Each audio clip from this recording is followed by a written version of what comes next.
Pernah kepikiran nggak sih, kalau dibalik semua hewan yang kita lihat, dari yang paling kecil sampai yang paling besar, sebetulnya ada semacam kode rahasia. Sebuah sistem yang rapi banget, yang menghubungkan mereka semua. Nah, kali ini, kita akan coba bongkar kode itu bareng-bareng. Oke, kita mulai dari teka-teki, ya.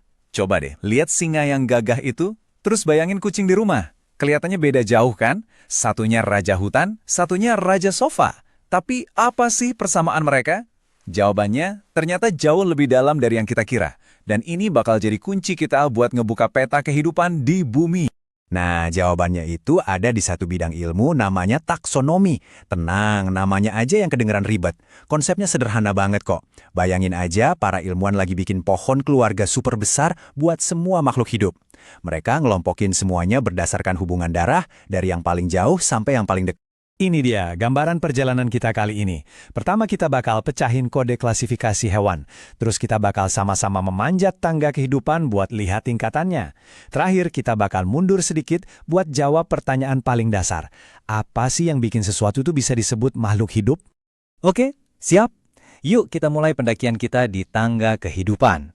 Kita bakal naik satu persatu dari kelompok yang paling kecil dan paling spesifik sampai nanti ke kelompok yang paling besar dan paling umum. Paling dasar, anak tangga pertama, itu namanya spesies. Ini level paling eksklusif. Gampangnya, kalau mereka bisa kawin dan anaknya nanti bisa punya anak lagi, nah, mereka satu spesies. Contoh klasiknya ya, Panthera leo, alias singa. Oke, naik satu lantai lagi kita ketemu genus.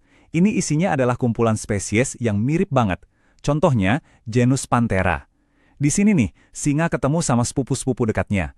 Kayak harimau, Panthera tigris, dan macan tutul Panthera pardus. Beda spesies, tapi deket banget. Lanjut lagi ke family. Ini grup yang lebih gede lagi. Isinya gabungan beberapa genus yang masih ada mirip-miripnya. Dan di level inilah teka-teki kita di awal tadi mulai terjawab. Nah, ini dia jawabannya. Si singa dari genus Panthera sama kucing rumahan kita dari genus Felis, ternyata mereka ketemu di satu rumah yang sama, Family Felidae, atau gampangnya keluarga besar kucing. Jadi ya benar, singa itu sepupu jauhnya kucing Anda. Makin ke atas, grupnya makin rame. Di tingkat ordo, keluarga kucing tadi gabung sama keluarga lain, kayak keluarga anjing dan beruang. Persamaannya apa? Yaitu, mereka semua kan pemakan daging. Makanya, mereka semua masuk ke ordo karnivora. Naik lagi ke kelas. Nah, di sini makin seru, karena persamaannya makin luas. Ordo karnivora, kayak harimau, ternyata satu kelas loh sama hewan yang kelihatannya beda banget, kayak rusa. Kok bisa?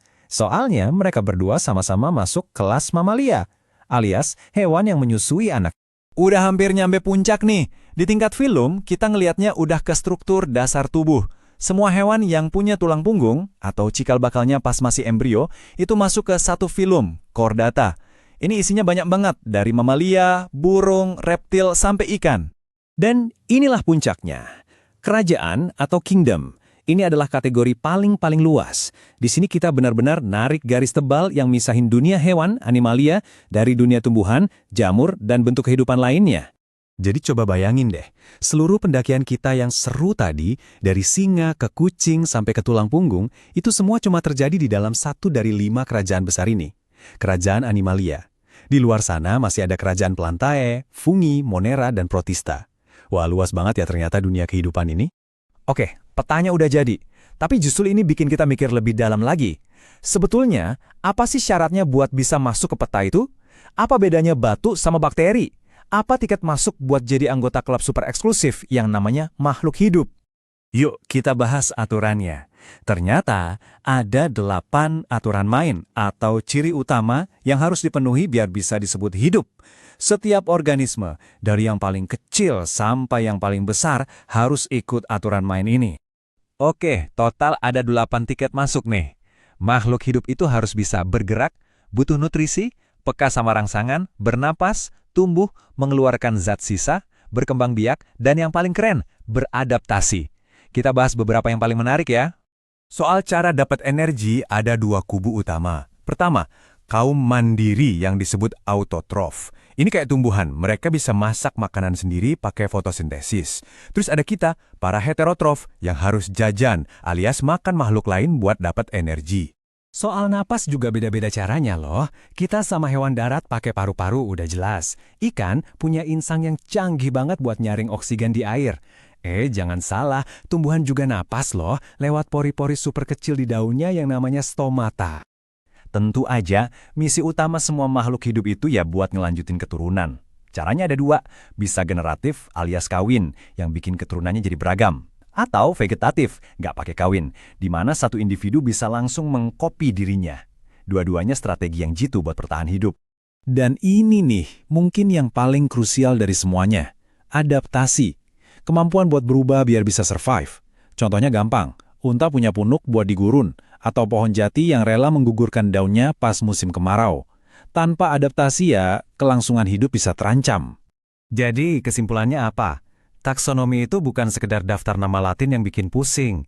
Anggap aja ini sebuah peta harta karun yang super keren, yang nunjukin gimana semua makhluk di bumi ini, termasuk kita, ternyata saling nyambung dalam satu silsilah keluarga raksasa.